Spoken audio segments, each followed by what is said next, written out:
Terima kasih sudah meluangkan waktu untuk wawancara hari ini. Sebelum kita mulai, bolehkah Anda memperkenalkan diri secara singkat dan apa yang membuat Anda tertarik dengan bidang metalurgi serbu? Terima kasih atas kesempatan yang telah diberikan. Sebelumnya perkenalkan, nama saya Satria Utara Gumilang dan saya sangat tertarik dengan bidang metalurgi serbu. Saya selalu kagum dengan bagaimana partikel-partikel kecil logam bisa dibentuk menjadi komponen yang kuat dan kompleks. Prosesnya sangat menarik, melalui dari persiapan serbuk hingga sintering. Selain itu, saya melihat potensi besar dari teknologi ini dalam berbagai industri seperti otomotif, kedirgantaraan, dan medis. Bisa jelaskan secara sederhana apa itu metalurgi serbu dan apa saja tahapan dasar dalam prosesnya? Metalurgi serbu adalah teknik pembuatan komponen logam dengan menggunakan serbuk logam sebagai bahan baku. Prosesnya secara garis besar terdiri dari beberapa tahap. Yang pertama, pembuatan serbuk logam bisa dihasilkan melalui berbagai metode seperti atomisasi, reduksi, dan elektrosis. Yang kedua, pencampuran. Serbuk logam dicampur dengan abitum seperti pelumas atau bahan pengikat untuk meningkatkan sifat komponen akhir. Yang ketiga, pembentukan. Pencampuran serbuk ditekan dalam cetakan untuk membentuk bentuk yang diinginkan. Yang keempat, sintesis. Komponen yang terbentuk kemudian dipanaskan pada suhu tinggi di bawah titik lalai logam untuk mengikat partikel-partikel serbuk menjadi satu. Apa kelebihan dari proses metalurgi serbu dibandingkan dengan metode pembuatan komponen logam lainnya?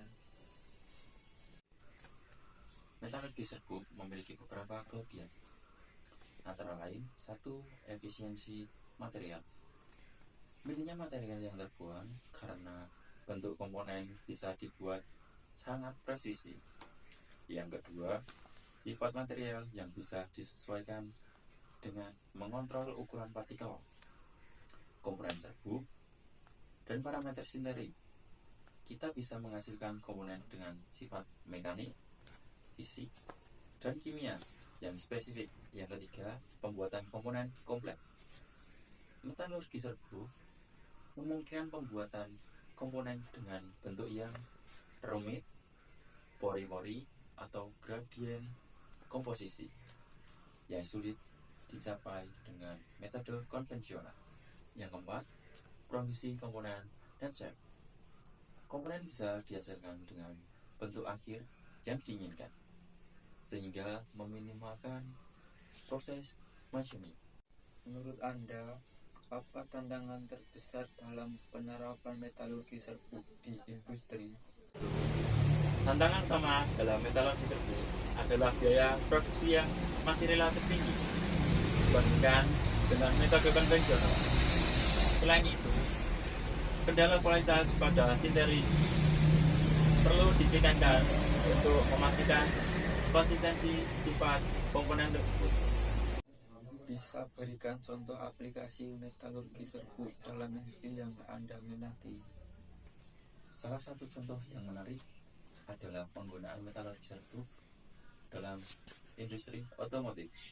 Komponen seperti bantalan poros engkol, gearbox, dan filter partikular diesel sering dibuat dengan metode ini karena sifatnya yang kuat, tahan aus, dan memiliki porositas terkendali.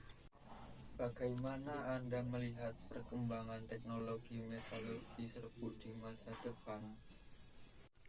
Saya optimis bahwa metalurgi serbu akan terus berkembang pesat dengan adanya teknik seperti 3D printing berbasis serbuk logam, kita bisa menciptakan komponen dengan desain yang lebih kompleks dan personalisasi.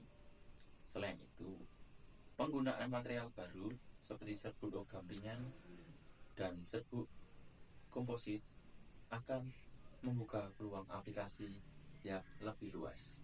Terima kasih atas penjelasan yang sangat baik. Apakah ada pertanyaan yang ingin Anda tanyakan? Saya ingin bertanya tentang peluang pengembangan karir di bidang metalurgi serbuk di perusahaan ini. Semoga dengan diterimanya saya dalam perusahaan ini dapat meningkatkan kerja usaha di perusahaan ini. Terima kasih.